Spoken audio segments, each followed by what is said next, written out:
Welcome to my next Lost.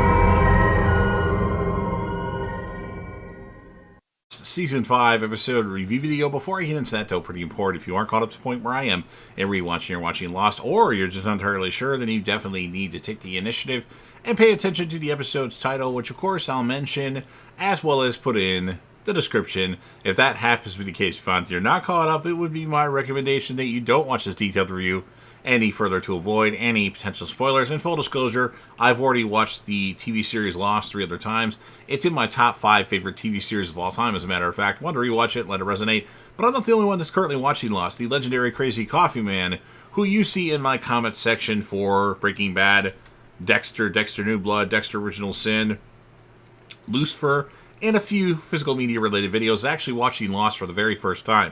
So he's in for a real treat and is loving it thus far. So join us on the journey and let's discuss this awesome and amazing show in the comments section. However, I don't want to see any spoilers past this episode in this video. So with all that said, this will be Lost, Season 5, Episode 15. The title of this episode is called Follow the Leader. And this will be my review reaction recap after just finishing watching the episode. Kate and Jack discuss their options while hiding behind bushes at the Hostiles camp.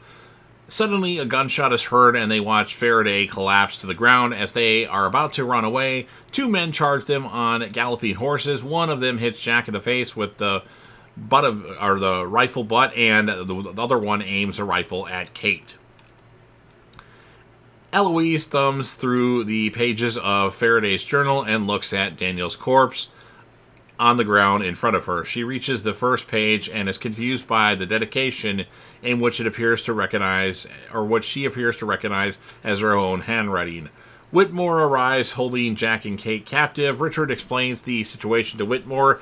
Eloise asks Jack and Kate if they come with Faraday, to which Jack replies yes. She orders that they be taken to her tent. Whitmore inquires why Dharma Initiative would declare war on them, but Eloise tells them that the three intruders are not Dharma people. Richard is sitting at a table building a ship in a bottle on the beach.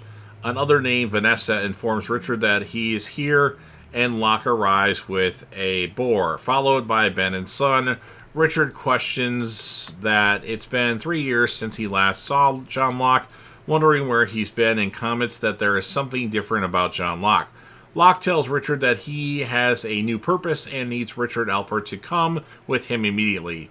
After Ben tells Son that Richard has been around for a very long time, Son interrupts Locke and Richard with the 1977 Dharma recruits picture, asking Richard if he recognizes the people in it.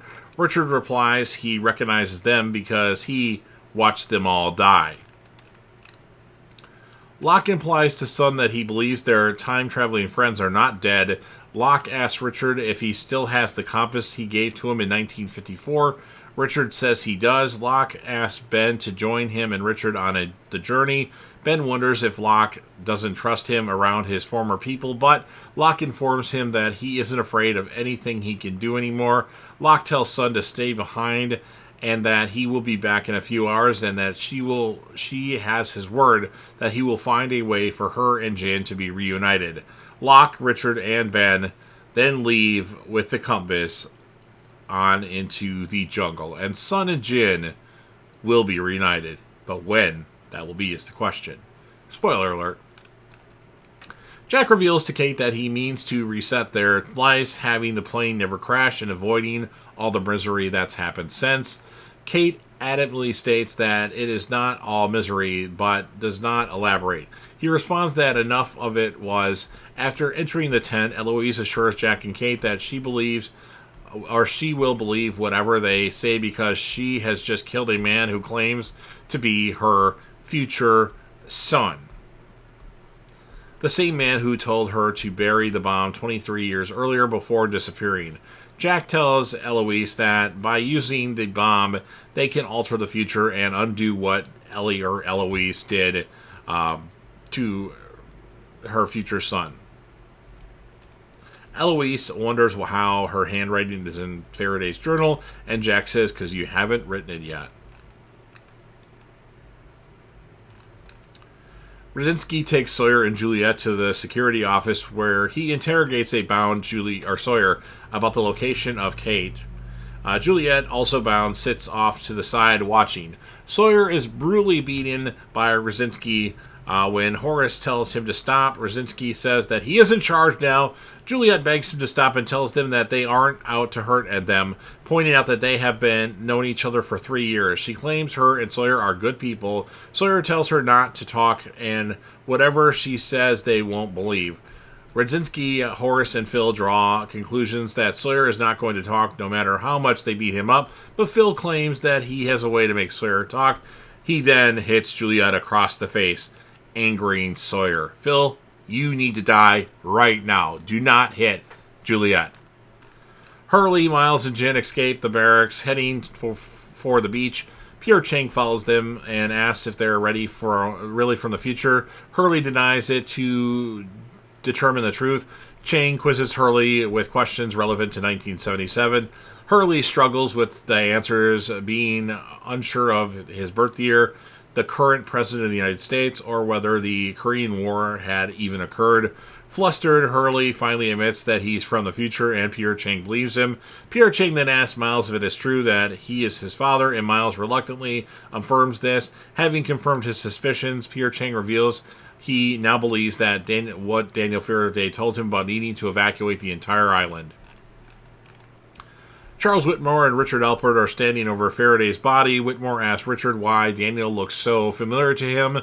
Before Richard can respond, Eloise emerges from the tent and orders Richard Alpert to untie Jack and Kate. Eloise gently covers Daniel's body with a blanket and closes his eyes. Then she announces to Whitmore that she is taking Jack and Kate to the bomb.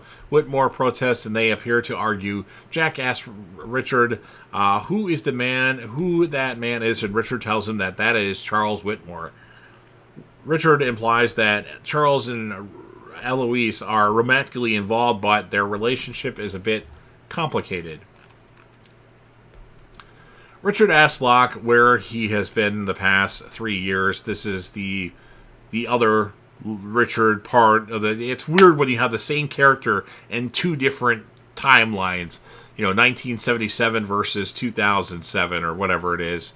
But he asks Locke where he's been the past 3 years. Locke is surprised that he doesn't know. Locke tells him that they are going to the Beechcraft, the Beechcraft, where the real Locke flashed to during the island's time movements. And after they must find Jacob. When they have almost arrived, Locke tells Richard that he must treat a man's wound at the Beechcraft and tell him to bring everyone back to the island, and do this, he has to die. Locke tells Ben that the man is Locke himself. While Richard tends to the time-traveling Locke, and the other Locke tells Ben that he knows that Ben has never seen Jacob, which surprises Ben. Richard then tells Locke that he seems pretty convinced about what he has made him to do. He made him do to his past self, especially since he said to him that he was going to die. Locke tells Richard that he did die. Richard seems a bit confused by this. Pierre Chang returns to the barracks and sees Horace, Brzezinski, and two other men interrogating Juliet and a bloody and bruised Sawyer. He tells Horace, Brzezinski, and the two others to stop the drilling at the Swan and orders them to evacuate the island. Brzezinski angrily insists on continuing the drilling, and when Pierre Chang appeals to Horace, Brzezinski claims that he is in charge now. Sawyer agrees with Pierre Chang and proposes a deal to Brzezinski. If he and Juliet can leave the island on the submarine, he will tell Brzezinski everything he wants to know. As a result, he demands that Sawyer draws a map of the hostiles' location. Eloise, Kate, Jack, Richard, and Eric come to the creek. They stop to attempt to swim under the tunnels. Kate tells Jack she's going back. Eric threatens to shoot Kate if she tries to leave. A gunshot follows, leaving Kate shocked. She looks down, only to realize that she has not been hit. Saeed emerges from the cover as Eric goes down. Saeed points his gun at Eloise and Richard as they put up their hands. Jack tells Saeed about changing the future, but Saeed is convinced that he has already done so by killing Benjamin Linus. But Kate informs him that Ben young Ben is still alive. Kate is allowed to leave the group and heads to find the other survivors, so they'll convince Jack that he's wrong. At the barracks, a message is heard over the loudspeakers that the sub will leave in 30 minutes. At the dock, people board the sub while Miles, Hurley, Jin watch. They see Charlotte and her mother get out of the bus and head for the dock. Laura and baby Miles get out. Laura is arguing with Pierre Chang, resulting in him angrily telling them to leave. Adult Miles realizes that his father had to be harsh to his mother in order to save her life.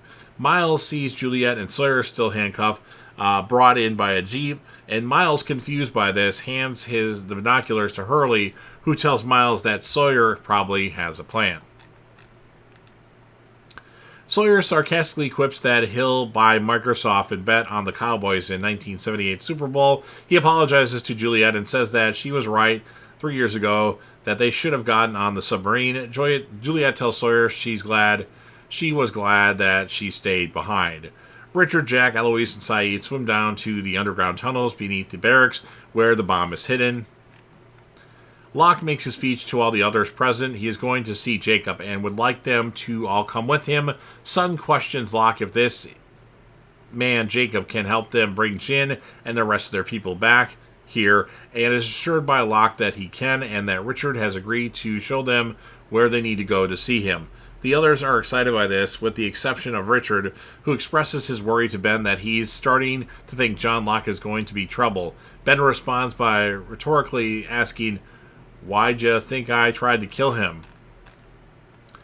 Once on the submarine, Juliet and Sawyer are handcuffed to a table in the ship's gallery. Juliet asks Sawyer what they will do once they get to Ann Arbor. Sawyer replies that they aren't going to Ann Arbor and that they'll be free in the real world. Juliet chuckles, saying she doesn't even know what that means anymore. They hold hands and say that they love each other. Before the hatch door can close, Phil brings Kate to the submarine, where she is cuffed with Sawyer and Juliet. "Sawyer, this is your chance. You have Juliet and Kate. Let's get this threesome going." Man, that'd be a great thing for anybody. But they give each other awkward looks as the submarine departs from the island. As they walk through the tunnel, Saeed whispers to Jack, "I'm sure it's occurred to you that this woman's motivation is helping us detonate the hydrogen bomb is only to annihilate the Dharma Initiative." Jack responds that her motivation can be trusted because Eloise will be the one to tell them how to get back to the island 30 years from now, but Saeed is not convinced. They come to a room and Eloise uncovers the bomb. She looks at the other two and says, "Now what?" while everyone looks confused.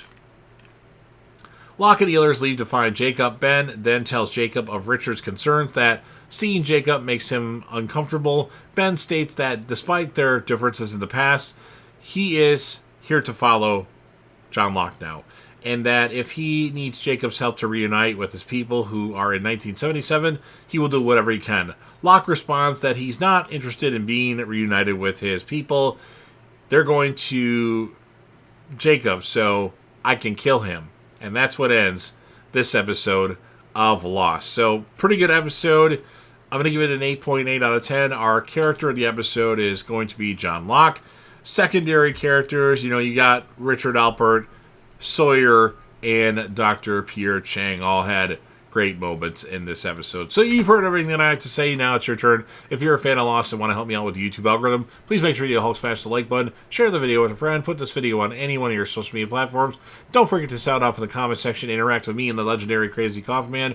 What would you score the episode, and who would you choose as your character of the episode? And then last but certainly not least, don't forget to hit that sub button. You're watching the video anyway. Subscribe to the channel. Help me get over 100,000 subscribers. Yes, I know I set my goals high. Join the team, share your damn support, and be a part of something special. And you never know what you're going to see on JDev TV.